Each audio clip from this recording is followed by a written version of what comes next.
have something to say. Please say it. Tell me. Hot girls aren't competitive with each other. Ooh. I don't know. Hot girls don't feel the need to compete with one another is actually what I want to say. I think I agree with that. I definitely agree with that. Yeah. Hot girls lift each other up. Mm-hmm. They don't compete. Yeah. They celebrate each other's wins. Yeah. I would love to see more of that in 2026. More hot girls lifting each other up. Less competition. Yeah. More compassion. Okay, chat. Have you been seeing the same thing as me in the diabetic community?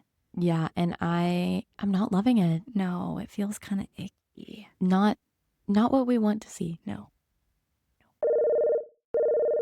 Please stay on the line and your diabesties will be with you shortly. You're listening to Hotline to Her. I'm Teeny, your resident hot diabetic. And I'm Carson, your favorite diabestie. We're here to help you feel like that girl beyond diabetes. Let's do a little blood sugar roll call.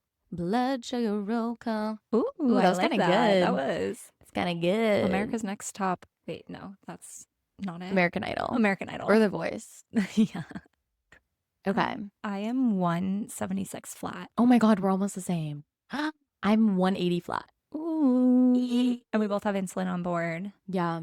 So mine's from dried mango. I feel like every episode I'm like, dried mango. Well, that's your hyperfixation snack right now. That is, oh my God, I love dried mango. Solely fruit dried mango. That's the brand Solely. Yeah. And I only like when they're meaty. Yeah. Like, if you give me a thin one, I don't want it. That is actually so accurate. Only a meaty mango, no thin mango, please. Yeah. Goodness. No, I actually, you want to know something really funny that I do actually? Yes. Is I will eat all the meaty mangoes out of the bag and then I'll give all the thin mangoes to Adam.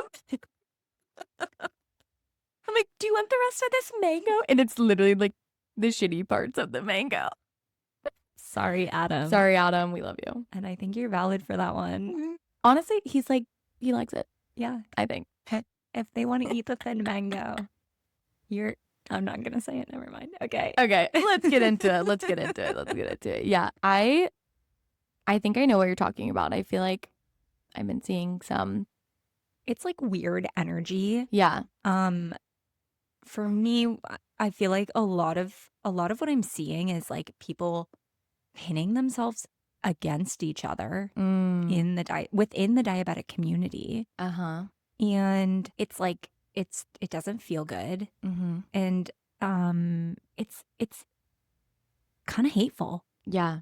No, I agree. And I think I'm seeing a lot of it on social media, taking place on social media, at least where I'm scrolling sometimes and like in the comments and reading comments and things like that. And it's not so much bothering me if it's, other people outside of the diabetic community that are just speaking from, maybe they're just not educated on the topic, which, I mean, we were all there at some point, so that doesn't necessarily bother me. But I think it's when the comments are coming from other people in the diabetic community, like whether it's comparing ranges or comparing blood sugars, comparing types, management styles.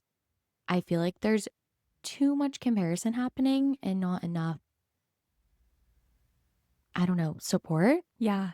Yeah. Okay. The one that like I all of those bother me. Again, I think all of those are wrong. What's the one that's like, don't piss me off for real? Okay. What's that for you? Y'all are seriously pissing me off. If you are a diabetic of any type, hating on a different type of diabetic, I see this a lot. Type 1 diabetics hating on type 2. Yep. Like being like, if you're a type 2 diabetic, like don't try to relate to me. Right. Oh my God, girl, get over yourself. No, literally. There's so many different types of diabetes, right? Not just type 1 and type 2. Like, right. Modi, LADA, type 3C, all of those. Like, it's more alike than you think. Yes. And so when we pit ourselves against one another, this is what I think actually bothers me and like where it stems from outside of social media is like if someone is consuming content and they're not diabetic, they don't know anything about diabetes and they're scrolling and they see a type 1 diabetic say type 2 diabetes is the bad type. Yeah. Oh, okay. So they That's say that. just Oh my misinformation God, spreading yeah. everywhere. Yes, one that's misinformation. If I have ever heard of a good or bad type of diabetes, I didn't know diabetes was moral. Right.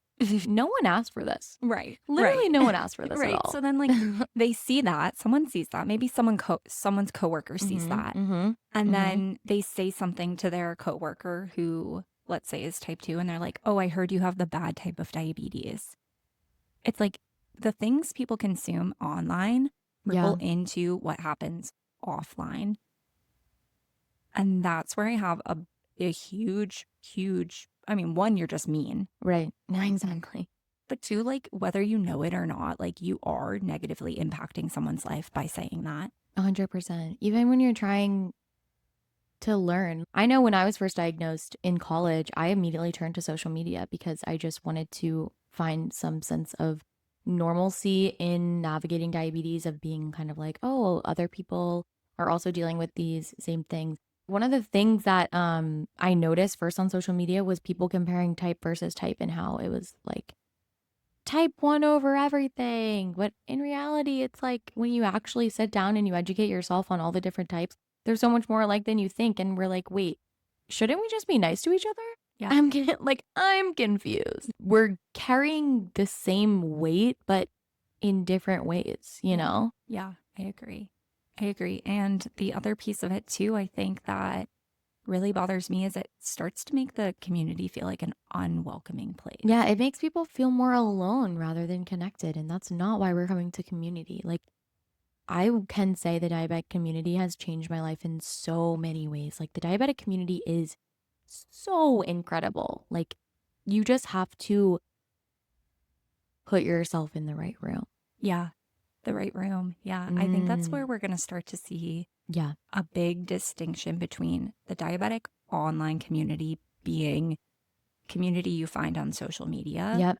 versus where you take that and actually make genuine connections with people. Because I think like we're past the time, like I personally think that the social media diabetes online community can be a not so great place for a lot of people because of the Hmm. comparison we're seeing, or maybe you're not even in the right headspace to Yeah. consume that type of Uh content huh. yet. And that goes into the comparison thing. Yeah, I know that's a really good call out. But And what? yeah, like I think there's going to be a huge difference between that community, social media diabetes community, versus what community you find offline. Of course. Yeah. And I think it goes, it comes down to, on social media specifically, what you're allowing yourself to consume. Mm. And Yeah, like you mentioned, before I like really got mad about the types versus types, you mentioned like different management styles. Let's get more into it. uh-huh. What is really interesting to me, maybe you've seen this. I feel like when someone has a specific management style that works really well for them, they're super loud about it Yeah. and they're kind of judgy about it. Ooh. Ooh, And ooh, like, ooh. I feel like it Yeah, comes from a place of like, I genuinely think people mean well. of Like, course. I do too. I do too. I always try to assume that See the someone benefit of has the the doubt. best intentions. Yeah. Of course. But I think what's happening is someone's being like, I can save you from this trouble. Mm-hmm.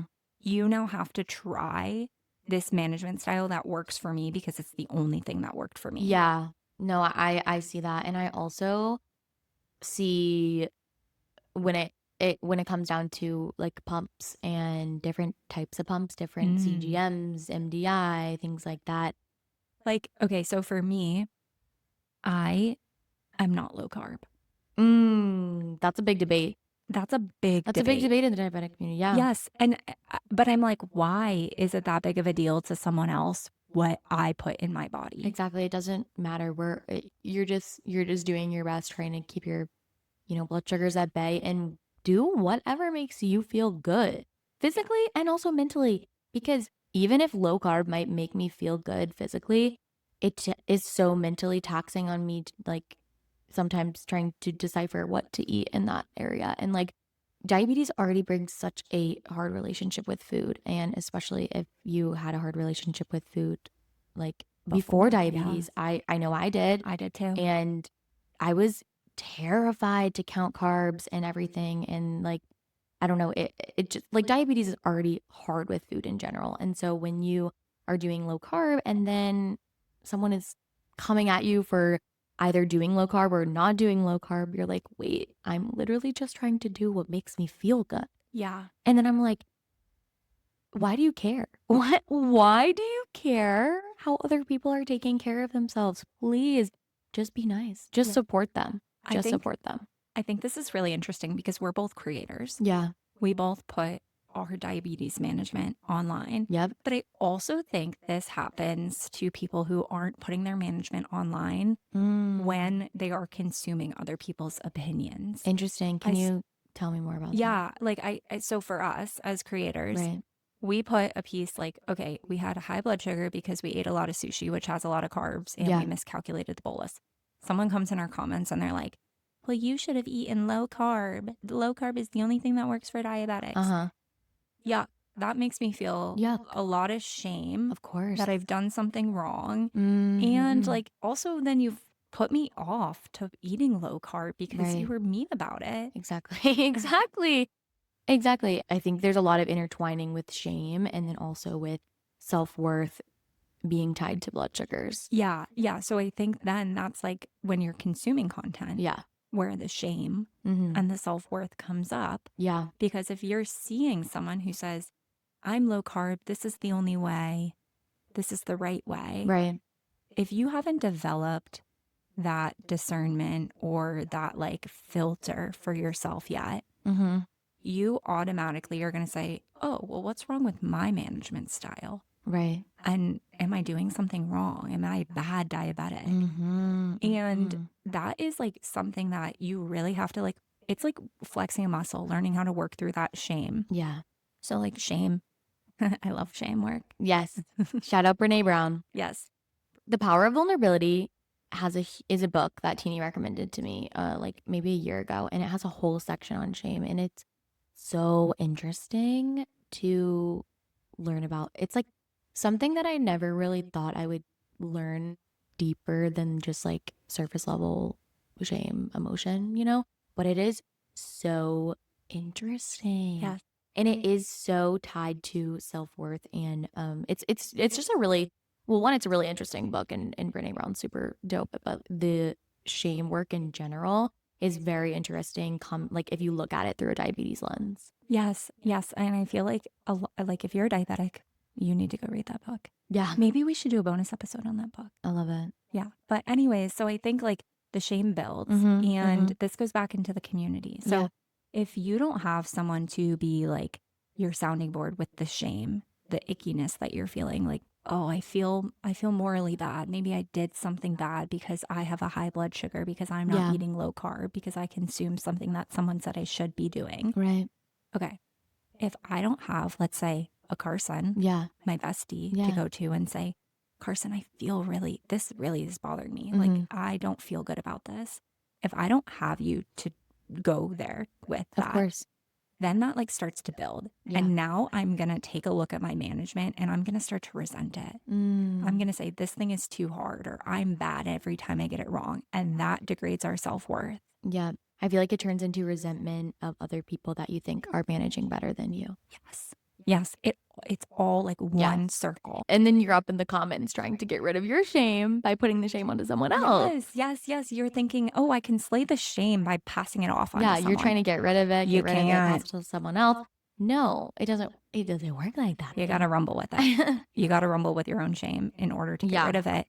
The easiest way to do that is in the right rooms with the accurate community. And that's the other piece of it that I feel like, again, with the online community, you can't make connections if you're just posting on social media. You need to go out of your way to build community and to be a villager. 100%. Like I said a few minutes ago, community was so game-changing for me because it made me realize that I am not the only one experiencing these frustrations and these experiences. Social media was my first introduction to the diabetic community. And then once I took it outside of that, I'm actually realizing that the most like kind of connection part that I have with other diabetics is really not even about management styles or like we don't really talk about like how we manage our blood sugars. We talk about like different life experiences that, diabetes is going on in the background, and that's kind of like the anchor, like the common denominator, Yes. Yeah. but it's not necessarily like I'm not going up to another diabetic and being like, let's be friends, what's your A1C, let's compare. Like, Right. what? That never happens, but it's only what happens on social media. Yeah. A1C is a whole nother Oh, that's a thing. beast. It That's is a like, I feel beast. like it's very like, wait, why are A1Cs so secretive? No, it's so taboo for what? Why is this the Yeah. weird taboo that nobody's willing to talk about, but you're more than happy to show me your perfect line graph? I go by my time in range more than my A1C, quite honestly. Yeah. So like I don't think I've shared my A1C online, not because I'm like, ooh, I'm so secretive, but just because like I don't. Like I feel like a blood sugar graph shows more than an A1C does. Yeah.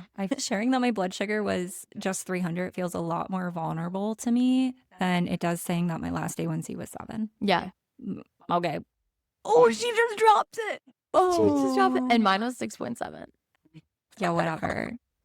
And yeah, whatever. And I'm gonna say it again, whatever. Whatever. Yeah, but like honestly, my management has been kind of interesting in the past couple months, so I'm kind of expecting her to go up the next time I go back to my endo, but it's okay. But like again, what I focus on, my time in range. Like I've been in a great time in range the past 24 hours. I'm feeling good. We feeling good. Yeah. And you know what? Just jumping back to blood sugars, connected to self-worth, shame, all of that. Let's say I go back to my endo and my A1C has gone up. Okay. I need to notice some patterns and lock in on my management to make myself physically feel better. However, I'm that has no reflection on my self-worth at all. Right. I agree.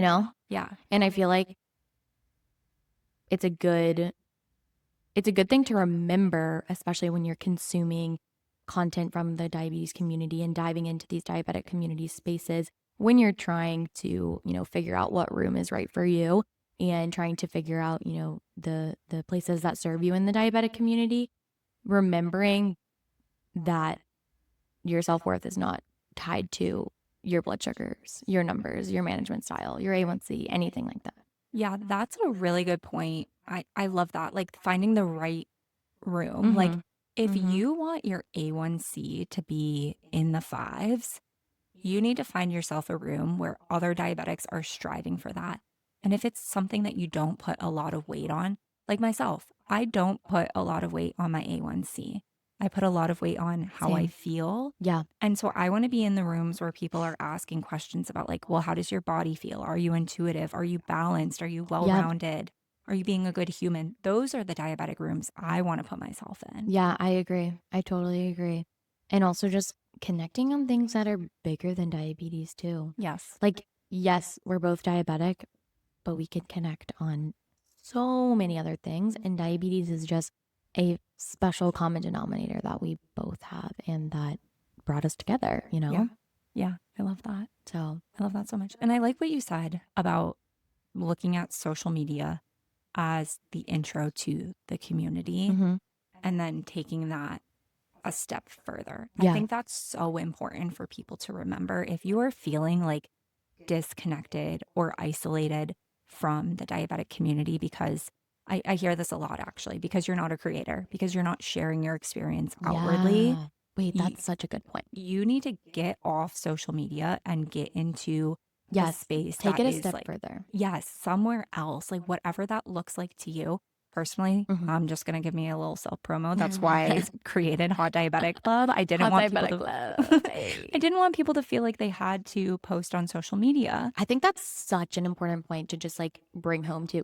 You don't have to share your blood sugars and your numbers and your experience on the interweb to be in the diabetic community at all. Like there are take it beyond social. Right. There are so many people I can think of in my close community of diabetics. I have no idea what their day-to-day blood sugars are. Yeah, exactly. And that's awesome because that's not what we talk about. Exactly. We're connecting over the fact that like we deal with packing things, we deal with insurance, we deal with all that. We're not talking about numbers all the time. Right.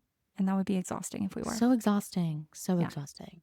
I feel like this is a good place to listen to some of our call-ins. I totally agree. Okay, the question that we asked our community this week was, have you ever experienced tension, comparison, or judgment within the diabetes community? And what advice do you want from us about leaning into the good parts of the community? Such a powerful question because, like we've been saying, the diabetic community is literally one of the most special places on the planet, and you have to lean into the right parts. Harness the power. Harness the power. Okay, let's hear it. Hi. Okay, I'm so excited for this podcast. So, as far as experiencing tension, comparison, or judgment in the diabetes community, I think, early on in my diagnosis, I was pretty susceptible to that. Oh my God, maybe I shouldn't say that. Early in my diagnosis, I was pretty susceptible to that kind of comparison, but I also, didn't have as much education at that point, right? So, like, the first few months of my diagnosis, I dove into the diabetes community on TikTok. And, that's where I found Teeny and so many other creators that really became this positive source of hope and like welcoming and belonging. And it's only bloomed so much further with like what we do in person now. But there's, I think, specifically on social media, like a lot of comparison and judgment. And, now that I know more and I know my body, I know like what range I feel best in, it can be hard scrolling and seeing other videos of people who manage their diabetes differently and their numbers look different. Their range is way tighter, and it can be hard to see that and think like, you see someone post like, oh, I'm so mad I woke up at 125. And I see that and I'm like, oh, I would be happy to wake up at 125. Like before I had a pump, I was waking up every day at 400 and felt awful, And so I think it's really easy to compare your numbers in that sense. And so, yeah, I would just love to hear like how you guys have approached that and what really your advice is for someone who's like maybe struggling, seeing so much content and like comparing themselves on a near level, right? Because this isn't just like, oh, she looks like this, I want to look like this. It's like, it goes down to our health and our, trying not to let it determine your self-worth. Anyway, I would love to hear how you guys would approach this or how you do approach it yourself and like how you kind of prevent that comparison, judgment, or how you kind of keep it a positive space for you and not let the negatives affect you. Wow, that's a killer question. Yeah, such a good question and so important to address, I feel like. Yeah, I mean, we talked about social media a little bit. I think it's really important for us to find a way to filter out what we're consuming. Yes. Like yeah. they tell creators like not to over consume because it dulls your creativity. Oh. And I almost feel like that could be applied here in the diabetes space. Like right. Maybe over consuming diabetes content dulls or like negatively impacts your drive for how you want to manage things. Yeah, and I think we've been talking about a lot of like putting yourself in the right room and things like that. And I think that could really be applied to this, but those rooms may be different, creators or social media accounts. And it could be putting yourself in the right one, but also taking yourself out of the one that you don't think serves you anymore. Maybe it served you last month or last year, beginning of your diagnosis, whenever. But if it's not serving you now and it's making you, feel worse about your management or just like funky and not good in any way, shape, or form, I think removing yourself from that room in this scenario, that account, is like the first line of defense, I would say. Ooh, yeah, that's a really good point because I feel like we learn a lot from social media, especially from creators who are putting their diabetes management out there. Like Carson, when you were first diagnosed, you went right to social media to learn things. But that comparison does creep in very quickly. Oh, 100%. And I think that was like something that I really had to learn early on in my diagnosis is, making sure that I really, really try to not tie my self-worth to my numbers, and especially compared to other people's numbers. So I think getting your mindset right before scrolling on social media is also a big thing too, and that can be applied in really any scenario of life. But if we're talking about diabetes, like consciously thinking about your mindset before you open the app even, and just being like any management I see, like I know my self-worth is not tied to my blood sugar management. That like kind of triggered a thought for me. Like, I wonder almost if you might need to set parameters around like, okay, if my blood sugar is 250 or higher, I know when my blood sugar is high, I tend to have more negative self-talk. So I'm not going to open up social media where I can see diabetic creators sharing their management, because I know that's not conducive for what I need right now. Yeah. But when my blood sugar comes back in range, maybe I want to scroll away. No, that's a really good point. And then also I feel like I just get like angry, more angry when my blood sugar is high. And so like obviously something I see on social media might piss me off more. Yeah, like we're more susceptible. Like our emotions are like, they fluctuate a lot more. Yeah, yeah. So I guess that's just like it's so hard. Oh my God. Like trust me, I know it's like my finger just like automatically goes to like the social app when I'm not even like thinking about it. And I'm like, wait, what am I doing on here? How did I even get here? How did I get here? Break it up. Like if your Dexcom reads, we need like an automation. Like I don't know if this is possible. I'm not techie like this at all. But like if your Dexcom reads like above 250, your phone needs to like lock your Instagram so you can't doom scroll. Literally, that would be so helpful. Someone invent that app. That would be incredible, please. And let us know when you do. Yeah. For the meantime, maybe we manually like brick it up or something. Yeah. Or like, I think it just comes down to being like very aware of, you know, how you're feeling mentally and physically before you scroll. And then that is like so much easier said than done, because like I said, my finger just like goes to the social media app sometimes and I'm like, what the heck? How did I get here? So, in that case, I think your first line of defense would definitely be doing that kind of like little clean out maybe of your social, and just being like, oh, does this serve me? Like, is this content I'm consuming serving me, you know, in a positive manner? And I think that's like such a good thing that we could all do, especially around the end of the year. Mm-hmm. Like we're cleaning out, we're reviewing like all of the things that we want to like bring into 2026. And like maybe you just hit the unfollow or the mute button on a creator who's no longer serving you because it's negative to your diabetes management and self-talk. Exactly. I love that. Okay, this is great. Should we take the next call in? Let's do it. Hello. I feel so lucky to be able to answer this. I think this topic is really aligned with who I am as a diabetic, and especially with what I care about. I am a type 2 diabetic, and usually, although we are, I guess, the most common type of diabetics worldwide, I find it really tough to sometimes lean into those community spaces, knowing that I might get ostracized or judged from not having the same shared and lived experiences as type 1s. But I want to say that in my experience, we are more similar than you think. I'm on the same medications as you. I have to deal with some of the same problems as you. And yes, although my pancreas still works, I feel so grateful that I am able to share the space with you and also recognize how my type of diabetes is different.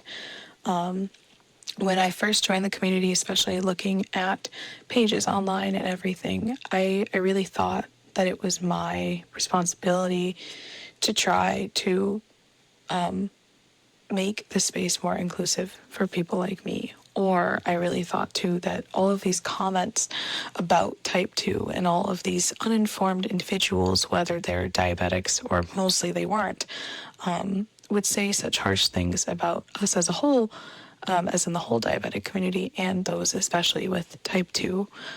I really still sometimes struggle with wondering if I will be accepted in spaces like that, especially in our lovely Hot Diabetic Club. We do have a few more type 2 people, but I think not everyone has the same care and compassion as a lot of people do in this community. And the thing that I want help with, I guess, is how do I develop more of that filter when I open the comment section of an Instagram post or when I go into a specific community space, and reduce the burden for myself and help myself understand that just because I am open and learning to be more open about my diabetes type and my illness as a young person who has this condition, that I don't have to take on all the hate. I don't have to take on all the feelings or the emotions that are associated with these comments. And how can I kind of develop a filter to help my own well-being and know when is the right time to maybe educate someone on that topic. So, yeah. Thank you so much for sharing with us, for being vulnerable. It really opens up the conversation for us, especially, I mean, because Carson and I are type 1s.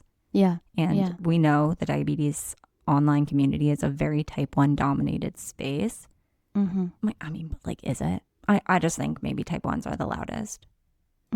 Anyways, it, like, you being open with us allows us to bring these conversations forward and share your perspective so we can amplify it, because I truly believe there's space for everyone here. Yeah, no, I totally agree. And thank you for being so vulnerable and open with us, because like Teeny said, these conversations need to be had, and this is you're helping us do that. So thank you. Okay, first of all, if you are in any space that I've created or that Carson and I are in and you're being hateful, don't piss me off for real. Gone. You're gone. You're gone.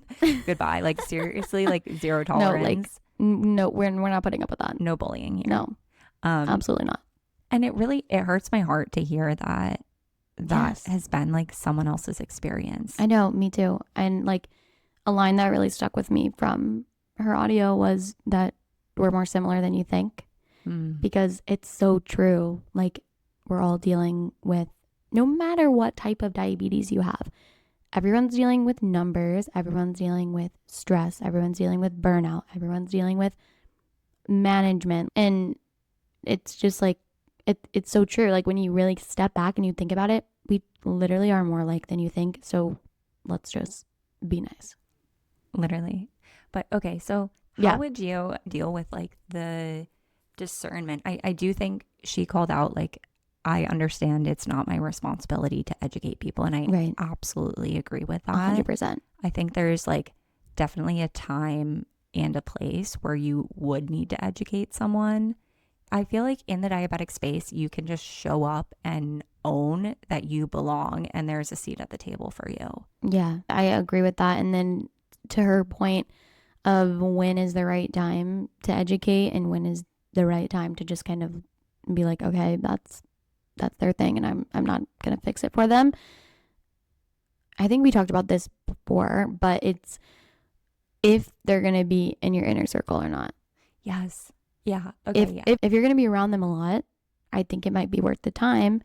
So you save yourself the frustration and you protect your peace for the future. Yeah. I feel like protecting your peace, like, we really have to look at how this is affecting us internally as well. Like, is what someone else is saying to you triggering you and, like, I don't know, like, firing up that shame that we have, that shame, like, oh, I don't belong in this space. And then all of these doubts come in your head. And so that's when you have to use that discernment. Like, is this person actually holding a lot of weight? One, I think it's really important that you're able to rumble with the shame and recognize, like, if I was feeling icky about what someone said to me, I would go right to, like, Carson, my diet bestie. Right. Yeah. I'd be like, Carson, is this true? And she'd be like, absolutely not. And I'm like, oh yeah, that's just like shame, like, creeping in. And so we have to, like, figure out how to discern that. And I do think the, like, scale that you can use is, like, is this person in my inner circle? Is this someone I'm going to see, like, a lot? Yeah. Like, even a friend of a friend that runs in the same circle as you, or, like, you see, like, once a month, that is worth saying something to them. Yeah. And trying to re-educate. And then, like, and like, you re-educate, and you need to know, like, okay, at the third time I'm done re-educating, I'm, like, I'm going to start making a big deal out of this. Mm-hmm. I'm going to start being like, well, Tommy over there, he's being so rude to me, and you guys as my friends, you're going to let him be rude to me. Yeah. Like that's when I start like really raising the red flag and causing problems for you because you're causing problems for me. Right. In a kind way, of course, depending on how Or they're like going about respectfully. it. Respectfully. Yeah. But the same thing I think goes for online. And the great thing about 100%. online is like we can filter things out a little bit easier. Yeah. Right? Like on content you don't want to consume, you can click not interested. If you're a creator posting, like you can filter out certain words that get posted on your comments. And then we also have to remember, like, if we're scrolling and consuming content and you see someone else's comment in like a comment section of a post that's not your own, who are these people? Right. It's Why not do we, like, not directed at you. right? Like, why do we care what they have to say? Like, especially if you don't know them. Yeah. And so that goes back to like really fueling your inner self-worth. Yep. Yep. And like we said in the last call-in, just having that awareness, you know, before you maybe enter situations where there could be judgment thrown out, just entering that space with the awareness of my self-worth is not tied to my blood sugars. Exactly. It's not. Because it's not. Or like it's not tied to like the type of diabetes you have either. 100%. Literally, like diabetes is so separate from self-worth in general. What does that mean? Period. And that is definitely some self-help. Someone quote that. What? Wait, I'm confused. Is that good? Oh, it was just funny. Like I just felt like it was not like like those were words to me. Okay. I was like, and those were words. And those were words. I don't know what words those were. I'm crying. It's fine. I think like I understood what you were saying. I think we answered it. We answered it. And we answered your question, period. So yeah, the biggest piece of advice I have for you, show up and take up space. Yes. You belong in the room and just full on like standing in your power and knowing like I belong here. I'm going to continue showing up and I'm going to like really take up the space I need and keep advocating for myself. And I know that really sucks to hear. And it's tiring sometimes. Yeah, of course. Frustrating and tiring. But it is so empowering and rewarding at the same time. I agree with that completely. So stand in your power, stand up for yourself. And also, I'm just saying this for anyone else listening. Yeah. Don't be a bully. Yeah. Literally be nice. Like it's so much harder to be rude than be nice. Yeah. Yeah. And like if you're not sure if you have the same shared experience as someone, let's not assume you don't. Like, I don't know. Like when you assume, you make a ass out of you and me. Yeah, it's true. Yeah. So it's very true. Give people the benefit of the doubt. The best intentions. I'm just rambling. I'm just saying self-help lines. Self-help dictionary. Yeah. Teeny's brain. What else can I pull out? And slay the shame. Slay the shame. Thanks for that one, Brene. Yeah, Brene Brown, we love you if you're listening. We do. Okay. I hope she's listening. She's definitely listening. Okay. Well, thanks for your call in. Thank you for your call in. We really appreciate that. Okay, I think that brings us to our wellness tip. Wellness tip. Yeah. So we actually wanted to do something different for our first episode. Yes. And actually, I say different, but we're probably going to challenge you guys every week to do something. Yeah. And it's going to be so fun. Yeah. And we're going to do it with you, obviously. Yes. So this week, all around community, we really want to challenge you to get in the right rooms. The right room for you, and specifically a diabetic room. Yeah. And it doesn't have to be on social media, or it can be a number of things. It can be like an in-person meetup, virtual meetup. It can be a Facebook group. It can be even messaging a creator that inspires you and that makes you feel that positivity surrounding diabetes, or even if it's a diabestie that you know that also inspires you and that makes you feel good. Good. Yeah. That make you feel good. Why couldn't I think of the word? Even if it's a diabestie that makes you feel loved and supported, text them, call them. Just any room, you know, that you feel elevated, supported, and uplifted in surrounding diabetes and your management, lean into that this week. And when you get there, tag us and let us know. Yeah, let us know where you landed. Like maybe we want to be in the same space as you. Yeah, if you're listening to this, I want to hang out with you. So Yeah. if you're listening, we're already hanging out. Yeah, and I mean, obviously, if you want to be in the same space as Carson and I, You know where to find us. Yeah, you can find us like literally anywhere. You can find us in HTC. You can find us in Mexico. Yeah, we'll also be in Mexico. Come find us there. No, not currently, but Yeah, no, we don't live there. in a few months. Yeah. But yeah, so what we'll do is there are so many places like you can start to find what. I'm sorry. I literally go, we don't live there. Like, obviously. Girl, please. And like, I just love how I just kept going. No, yeah, you did. You're just like, okay, we don't that's live just there. Carson. Okay. And we don't live there. Yeah. Yeah. Well, what we'll do is we'll add some resources for you in the show notes. If Yeah. you're like, where should I even start? We got you. We know of We a got you. ton of really great spaces that you should jump into. And so that's a good place to start. Love it. All right. Yay. Go out there. Be nice. Be the change you want to see in the diabetic community. Oh, that was so good. That one was good. That was right off the dome. Right up the dome. Yeah. No, seriously. We love you. Why did I say that? We might. We love you. Anyways, no, seriously, go out there, take up space, get in a room that makes you feel supported, and take up space in that room. Mm-hmm. That's all I have. And that's all she wrote. That is all she wrote. Carson, close us out. Thank you for listening to Hotline to Her. If you enjoyed this episode, please leave us a review. That sounds like really corporate-y and weird. I think you're like screaming. Thank you. Thank you for listening to Hotline to Her. I can't get over the demon mode. Thank you. I'm crying. Thank you for Trying to be serious. Oh my God. Teeny's having a laughing attack and I can't even record the outro. Thank you for listening to Hotline to Her. If you enjoyed this episode, please leave us a review. Why did I do my tone like that? No, Thank can't stop laughing. Oh my God.